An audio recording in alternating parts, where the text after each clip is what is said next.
સુરત જિલ્લા બિરસા સેના દ્વારા ન્યૂ લાઈફ ક્લિનિક ચલાવતા ડોક્ટર અંકિત ચૌધરીની ધરપકડ કરી પીડિતાને ન્યાય મળે તે માટે માંડવી પ્રાંત અધિકારીને દેવ બિરસા સેના દ્વારા આવેદનપત્ર અપાયું। સુરત જિલ્લાના માંડવી નગરના બનાવમાં માંડવી તાલુકાના લાખા ગામનો રહેવાસી માંડવી નાના કુંભારવાડા ખાતે ડોક્ટર અંકિત ચૌધરી જે ન્યૂ લાઈફ ક્લિનિક ચલાવતો તેમણે એક વિધવા મહિલાને લાંબા સમય સુધી શારીરિક શોષણ કરી તર છોડી દીધી। કોઈને જાણ કરશે તો જાનથી મારી નાખવાની ધમકી આપી આઘાત પામેલી પીડિત વિધવા મહિલાએ સમગ્ર ઘટનાની જાણ તેમના સગા સંબંધીઓને કરી હતી। ત્યારબાદ પીડિત મહિલાએ માંડવી પોલીસ મથકમાં અંકિતભાઈ રામજીભાઈ ચૌધરી રહે લાખ ગામ વિરુદ્ધ ફરિયાદ આપી। માંડવી પોલીસ મથકમાં તારીખ 16/5/2025ના રોજ ભારતીય ન્યાય સંહિતાની કલમ 69 351 મુજબ ફરિયાદ નોંધી। આજ સુધીમાં 10 થી 15 દિવસ થવા આવ્યા। આજ દિન સુધીમાં આરોપી પોલીસ પકડથી દૂર છે। આ બાબતે માંડવી પ્રાંત અધિકારીને આવેદનપત્ર આપવામાં આવ્યું છે। જણાવ્યું છે કે આરોપી આજ દિન સુધી પોલીસ પકડમાં કેમ નથી આવ્યો।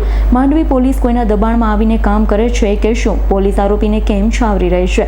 ગરીબ પીડિત મહિલાને ન્યાય ક્યારે મળશે? તેના જેવા અનેક સવાલો ઊભા થયા છે।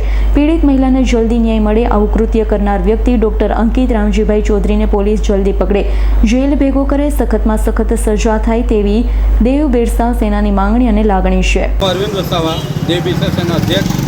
અમારે એક આદિવાસી સમાજની દીકરી જે 3 વર્ષથી જોડે રહેતા હતા ડૉક્ટર અંકિત ચૌધરી સાથે, અને 3 વર્ષ પછી આ દીકરીને એની સાથે લગ્ન કરવાની ના પાડી, તો અમે 16/5 અહીંયા માંડવી પોલીસ સ્ટેશનમાં એક અરજી આપી હતી। એના આધારે એના પર એફઆઈઆર નોંધાઈ છે, પરંતુ આજે 20 દિવસ થવાના પણ આજ સુધી આ અંકિતભાઈની હજુ ધરપકડ કરવામાં આવી નથી।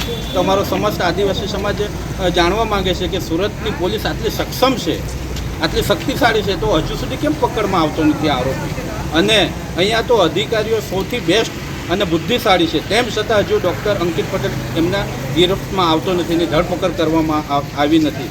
તો અમારે આ પોલીસ પ્રશાસનને એટલું જ કહેવા માંગીએ છીએ સમસ્ત આદિવાસી સમાજ થકી કે એની વહેલી તકે ધરપકડ કરવામાં આવે અને સમાજમાં, આદિવાસી સમાજમાં આવા કૃત્ય કરનારને એક ઉત્તમમાં ઉત્તમ દાખલો બેસાડવામાં આવે। એ સાથે અમે આ દેવ બિરસા સેના થકી અને સમસ્ત આદિવાસી સમાજ થકી અમે આજે પ્રાંત સાહેબને એક આવેદનપત્ર આપ્યું છે અને વહેલી તકે એની ધરપકડ કરવામાં આવે। અને એવું પણ જાણવા મળ્યું છે કે ભારત દેશ છોડીને વિદેશમાં જતો રહ્યો છે, એટલે હજુ સુધી એની ધરપકડ કરવામાં આવી નથી। ધન્યવાદ। જય હિન્દ, જય બિરસા। હું મંજુબેન ચૌધરી, હું એક આદિવાસી મહિલા।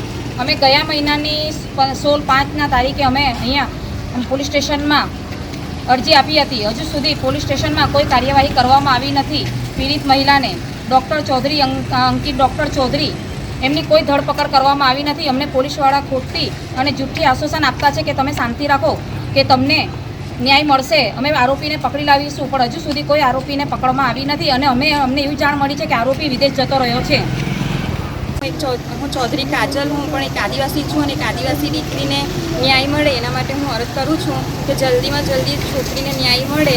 અને 16/5ના રોજ અમે જે ફરિયાદ કરેલ હતી એ ફરિયાદનું આજ સુધી આરોપીની ધરપકડ કરવામાં આવી નથી, તો જલ્દી આરોપીની ધરપકડ કરીને છોકરીને ન્યાય મળે તો સારું। આ આદિવાસી સમાજમાં આવા ઘણા કિસ્સા બની ગયા છે ને એમને ન્યાય મળતો નથી। ગરીબ દીકરીઓને ન્યાય મળવો જોઈએ, કેમ ગરીબ દીકરીઓને ન્યાય નહીં મળે? દીકરી માટે આપણે ઊભા થઈશું તો એને ન્યાય મળશે। તેના માટે આપણે જલ્દી કંઈ કાર્યવાહી થાય એના માટે અમે અરજ કરીએ છીએ। આટલી સુધી પોલીસે પણ કંઈ આરોપીને ધરપકડ કરવા માટે કંઈ કર્યું નહીં હોય એવું લાગે છે અમને, તો જલ્દી ધરપકડ થઈ જાય આરોપીની, એના માટે અમારી નમ્ર અરજ છે।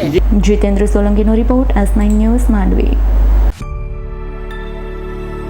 અમારી તમામ માહિતીથી અપડેટ રહેવા માટે જોડાયેલા રહો S9 ન્યૂઝ સાથે।